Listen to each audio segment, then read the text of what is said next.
Olá, tudo bem com você?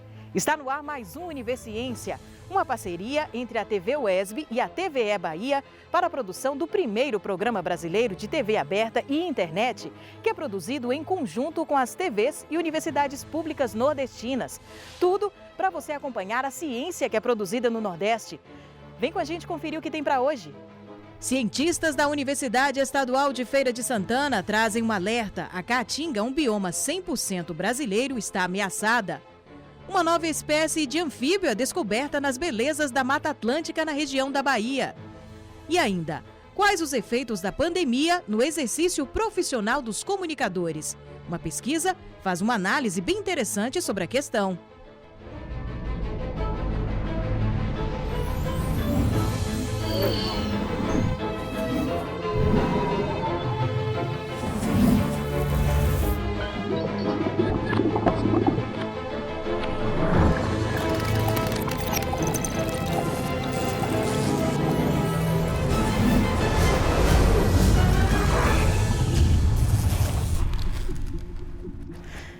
Nas belezas da Mata Atlântica, na região da Bahia, foi encontrada uma nova espécie de anfíbio.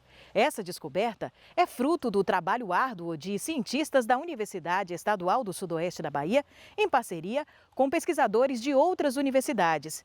E não é só isso. O achado abre portas para novas pesquisas.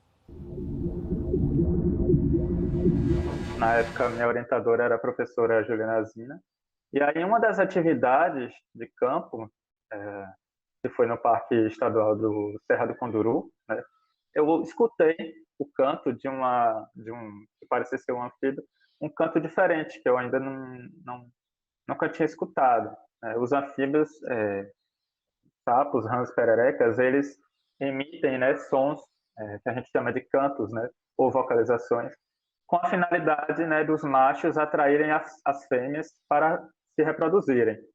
E aí, o que é interessante é que cada espécie tem um tipo de canto próprio dela. Então, a gente consegue identificar e diferenciar uma da outra através desses cantos. E aí eu suspeitei que poderia ser uma espécie que ainda não era descrita, né? Uma espécie que a ciência ainda não conhecia oficialmente, né? Formalmente. Novas espécies, especialmente do grupo dos anfíbios, né, em especial dos anuros em regiões neotropicais, são muito comuns. Né? Então, você tem descobertas e descrições de espécies constantes nessa região, que é, de fato, um hotspot de biodiversidade. Né? Então, dentro desse gênero de pererecas, tem uma característica muito interessante que é próprio delas, que é elas viverem a vida inteira dentro das bromélias, né? Que também é conhecida como gravatácea, dependendo da região. Então, dentro dos gravatáceos que acumula, né, aquela água da chuva ali, entre as folhas, e elas fazem todo o seu ciclo de vida ali. As outras espécies, a maioria das outras espécies do gênero Phyllodia estão pequenininhas, né? Enquanto que ela chega em torno de quase 4,5 centímetros, né? De uma espécie. Podem se desenvolver vários estudos de toda a natureza para conhecer o comportamento dela, como ela interage com os outros seres vivos, com o seu próprio ambiente, o que ela come, quais são os animais que se alimentam dela, e quais substâncias também a gente pode conhecer a partir do seu próprio organismo, porque uma coisa interessante nos anfíbios é que eles têm muitas glândulas na sua pele, né? E algumas pesquisas em outras instituições estão tentando chegar ao desenvolvimento de possíveis remédios, né, antibióticos, outros tipos de medicamentos que possam ser produzidos a partir de substâncias que os anfíbios produzem na sua pele. O girino dela consegue se alimentar de mosquitos, de larva de mosquitos, que se desenvolvem ali naquela água da bromélia. Então, às vezes as pessoas ficam com medo da questão da dengue e acabam removendo, destruindo ou até queimando bromélias. Mas se o ambiente for saudável, tiver outros organismos como essas pererecas ali, elas podem estar funcionando como controladores, né, naturais das populações dos mosquitos. Uma ciência bem feita, ela é uma ciência colaborativa porque ela une um grande número de informações de diversas naturezas.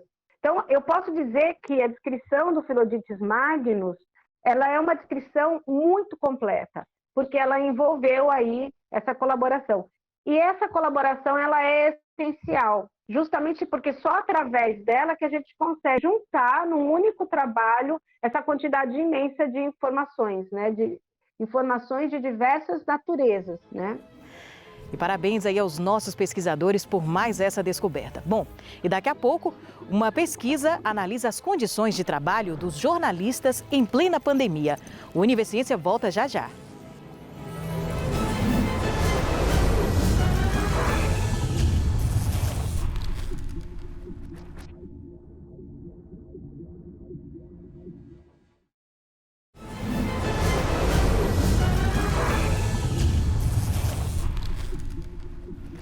E os nossos cientistas continuam dando a sua contribuição pelo mundo afora. Desta vez, na astronomia mundial. Pesquisadores da Universidade Federal da Bahia integram uma equipe de cientistas internacionais. O grupo realiza estudos a partir da captação de imagens do espaço com a segunda maior câmera astronômica do mundo. E para que servem estas captações? Vamos conferir?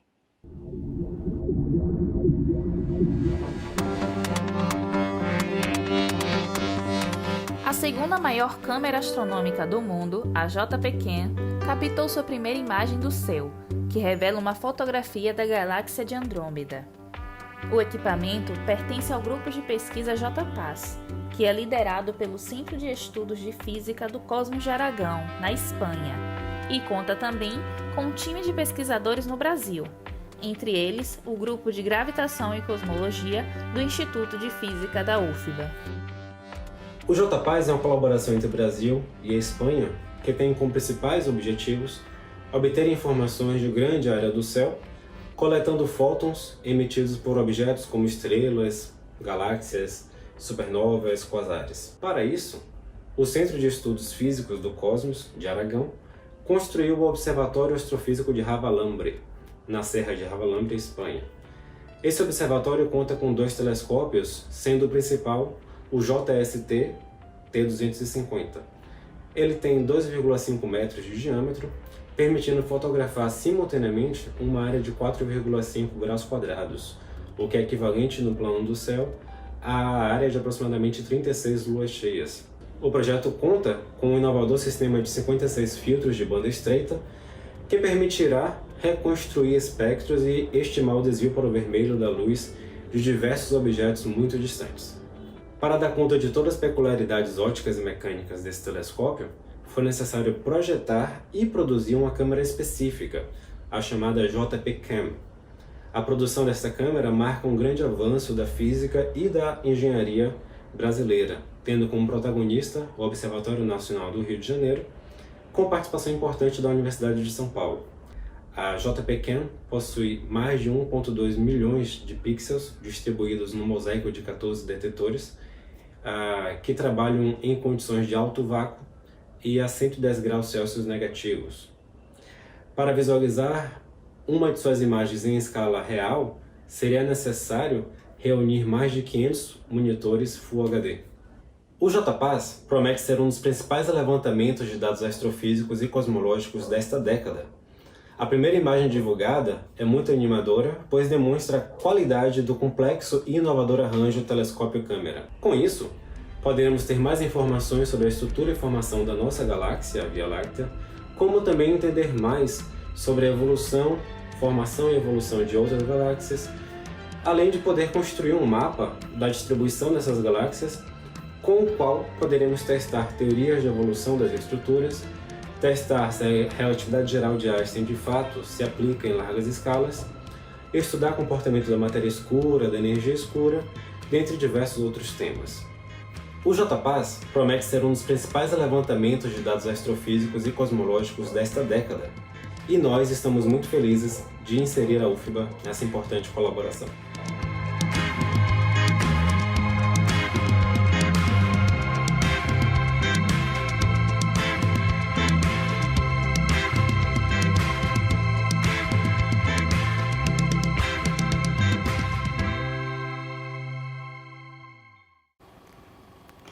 A pandemia interferiu na rotina de diversas categorias profissionais, inclusive com os comunicadores.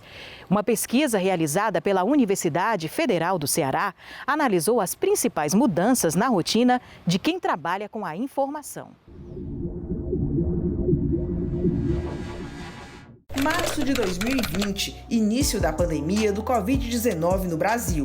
Notícias preocupantes das condições de trabalho de jornalistas em todo o país e a morte de um jornalista do SBT já no mês seguinte motivaram o início do levantamento. Pesquisadores do Centro de Pesquisa em Comunicação e Trabalho da USP, em parceria com a UFC e outras universidades brasileiras, queriam saber mais sobre a situação dos comunicadores. Demissões, rebaixamento salarial, contratos precários, todo tipo de estresse e muitas incertezas sobre o futuro. A pandemia da Covid-19 encontrou o setor da comunicação em profunda crise. Foi nesse cenário que a pesquisa ouviu 600 jornalistas de todo o Brasil, muitos passando a exercer a profissão de um jeito novo, dentro de casa. O trabalho em comunicação, ele permite essa mobilidade, né? Essa transferência do lugar da empresa para casa, mas isso não é feito isso não se deu de uma forma harmônica, digamos assim, né? E foram exatamente os vários relatos que nos chegavam dos conflitos desse trabalho home office que nos instigaram a iniciar essa pesquisa. O levantamento foi feito através da aplicação de um questionário com perguntas abertas e de múltipla escolha numa plataforma online gratuita. Nas respostas, o home office aparecia como situação preventiva, mas ao mesmo tempo cheia de desafios, como lembra a jornalista Romana Mello, que trabalha numa TV local de Fortaleza. Outra dificuldade maior é aquela coisa, quando você está aqui com o microfone na mão, que você chega para entrevistar uma pessoa, se for o povo fala no caso, que é o mais temido pelos jornalistas, a pessoa vai falar, vai dizer, não quero falar. Quando você fica dependendo de alguém enviar um vídeo para você, se o assessor ele não for aquela pessoa tão acessível que tem que ser, é uma dificuldade, porque às vezes a minha pauta cai, a gente tem que dar um deadline para a pessoa que vai enviar para a gente. Eu uso a minha rede social para pedir personagem todos os dias, tá entendendo? Porque parece que a gente acaba que fica mais difícil a execução do nosso trabalho. A jornalista Cristiane Bonfim, que faz assessoria de imprensa, também dividiu as dificuldades do dia a dia de trabalho. A gente depende da internet para tudo, né? Se a internet der problema em casa, o meu trabalho fica comprometido. Então, assim, como é que essa tecnologia chegou na nossa vida de uma forma assim, que relevância ela tem que a gente está muito dependente dela, né? E aí, assim, eu sou repórter sempre, eu acho que eu sempre vou ser repórter e eu gosto muito da entrevista, da conversa, do olho no olho, de conhecer as pessoas. Então, eu sinto falta dessa presença e desse contato, mas eu acho que é um momento que a gente tem que rever as nossas funções mesmo e tentar adaptá-las. E se esse é o mais seguro para a gente, façamos assim. Segundo os pesquisadores, os relatos mais dramáticos davam conta de um medo em comum entre os jornalistas. Eles tinham medo do contágio do coronavírus, né? Era o principal medo dos comunicadores em 2020, era do contágio do coronavírus, e o segundo maior causa de medo para eles era o desemprego. Né? Então, duas questões que estão no cerne da pandemia, né? Que é a crise sanitária, a crise de saúde e a crise econômica, né? Financeira, e essa disputa que gera esses sentidos em circulação na sociedade e que isso subjetivamente gera temores, gera medo, gera ansiedade nos comunicadores, né? Nos trabalhadores em geral. A coordenadora nacional da pesquisa, professora Roseli Fígaro, da USP, relata ter se emocionado inúmeras vezes diante dos dramas revelados na pesquisa. O que mais até me emociona, me deixou impressionada, foi a vontade de fazer um bom trabalho. Em toda essa situação de calamidade, de falta de política pública, de falta de respostas adequadas do poder público, eu vi esses comunicadores querendo fazer um bom trabalho de informação para esclarecer o cidadão, mesmo colocando em risco a sua própria vida, muitas vezes. Tanto é que a FENAGE divulgou esse ano, agora em março, no Dia do Jornalista, são 169 jornalistas mortos pela Covid. A pesquisa ainda terá mais uma etapa e deve ter os resultados finais divulgados até o final deste semestre. A nossa questão prioritária hoje é observar se as condições de trabalho melhoraram, se as empresas e os contratos puderam ser mantidos e suprir as carências técnicas dos instrumentos e, sobretudo, a qualidade do emprego, né? Se há vínculos, se foram mantidos, enfim, os contratos, os projetos e tudo mais. Isso é que tem mais nos preocupado mesmo, né?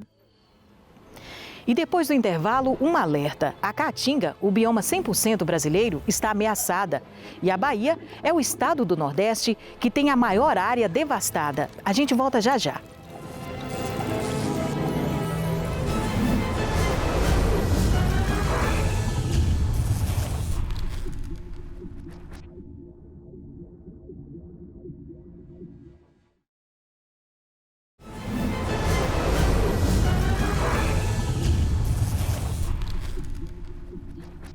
Um alerta.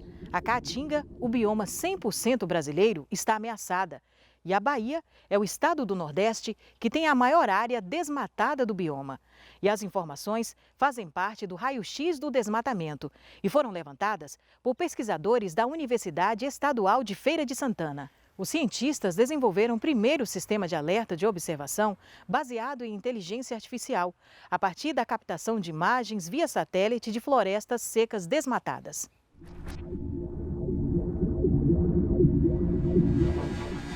A Caatinga é um bioma 100% brasileiro, ou seja, a maioria do seu patrimônio biológico não é encontrada em nenhuma outra parte do mundo. Uma das principais características da sua vegetação é que ela é seca, mas fica verde ao menor sinal de chuva. Apesar da importância e da riqueza da Caatinga, apenas 8% do bioma encontra-se em área protegida e as estatísticas são preocupantes. Na Bahia, tem aumentado significativamente a área desmatada. Para evitar o aumento do desmatamento e a degradação do bioma, é que foi desenvolvido o SAD, Sistema de Alerta e Desmatamento. Esse sistema está vinculado ao MEP Biomas Alerta, que é um projeto em rede, da qual nós temos grande satisfação de fazer parte. O PPGM tem uma longa trajetória em estudos dentro do bioma Caatinga, e esse é mais um produto, fruto dessa expertise do programa, em parceria com uma startup, a Geodatim, que foi criada por egressos do nosso programa e por professores que estão vinculados ao nosso programa também.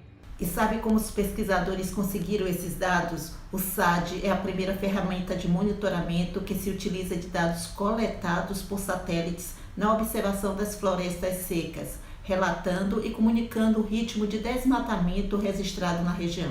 O sistema é baseado em inteligência artificial, pois aprende a identificar nas imagens que são geradas pelos satélites a cada 5 dias as formas e os padrões que caracterizam um desmatamento. Antes de emitir um alerta, porém, o sistema consulta uma biblioteca de dados para verificar se o local suspeito já possui autorização para desmatar. O relatório com alertas regularmente emitido é ainda analisado por especialistas humanos para eliminar os eventuais falsos positivos, ou seja, aquelas situações que confundem a capacidade de detecção do sistema. Em termos de resultados, o que temos hoje para apresentar em relação ao sistema de alerta de desmatamento da Caatinga, que comparado a outros sistemas, a gente teve um aumento de 8 vezes mais alertas para o último ano, comparado 2019 com 2020, e 5 vezes mais área em termos de hectares desmatados, né?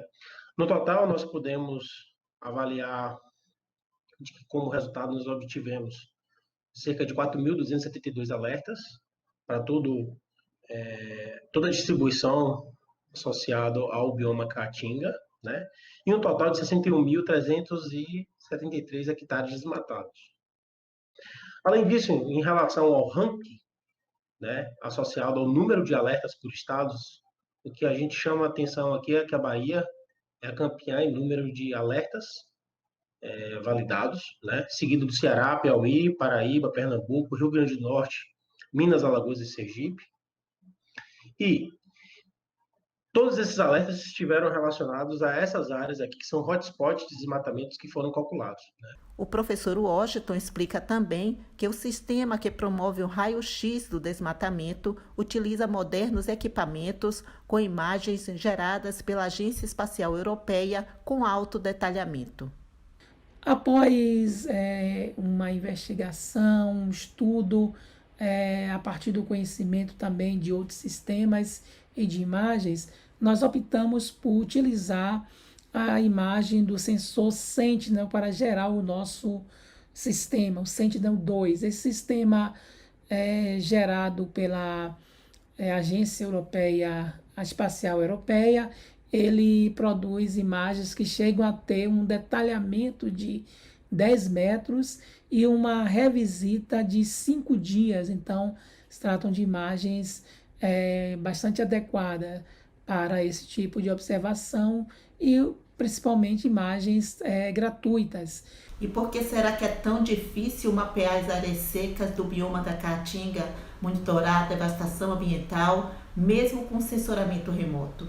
Geralmente, essas regiões secas, como é o nosso bioma Caatinga, eles possuem uma grande sazonalidade climática, que nos períodos chuvosos produzem fitofisionomias vegetais muito verdes e nos períodos menos chuvosos produzem fitofisionomias vegetais muito secas, com muitos galhos e arbustos nas paisagens.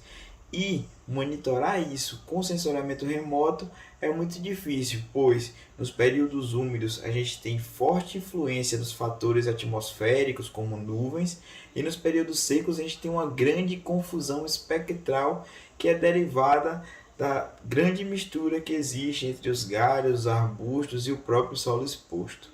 Nesse sentido, na Geodatim, nós estamos criando tecnologia, métodos e técnicas que sejam capazes de detectar desmatamento em regiões secas e estamos traçando um caminho para monitorar desmatamento, para monitorar a degradação em regiões áridas e semiáridas de todo o mundo, com um primeiro case localizado no bioma Caatinga, na região semiárida do Brasil. O SAD tem se mostrado tão eficiente que os pesquisadores já estão ampliando sua utilização através do uso de aplicativos móveis. Está em construção, no futuro, em breve, nós pretendemos construir um dashboard, um painel como esse, exclusivo do bioma Caatinga, do estado de Caatinga, e também um aplicativo móvel onde as autoridades ou qualquer um que identificando um alerta desse pode carregar no dispositivo celular, dispositivo móvel, e estando próximo ao local do alerta, utilizar a navegação do GPS do celular através desse sistema para chegar até o local e atuar ou documentar, enfim, para checar em campo um alerta que foi disparado aí pelo sistema. E graças a pesquisas como essa, é que a gente pode encontrar soluções que contribuem com a sobrevivência do nosso bioma. Bom, o Universiência de hoje fica por aqui. Agradeço desde já a sua audiência e a sua companhia. Na próxima semana, a gente volta trazendo mais informações a respeito das pesquisas científicas do nosso Nordeste. Até lá!